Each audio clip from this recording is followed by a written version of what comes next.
I'm here running for VP Social because I'm trying to leave a legacy here for UNBC, and I'm getting to know a lot of people from different classes and different degrees.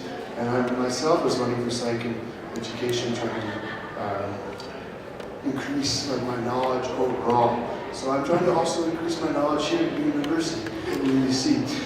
And I've gotten to know a lot of different people from a lot of different degrees, and I'm ready to hear the voices from the clubs over the years. And I know that people are looking for different events to make themselves, represent themselves here at UNBC, that are non-alcoholic, are able to reflect them as individuals. I'm ready to work with my esteemed colleagues, and I'll be happy to be the voice for all students here at UNBC. Thank you so much, and vote on the 6th and 7th.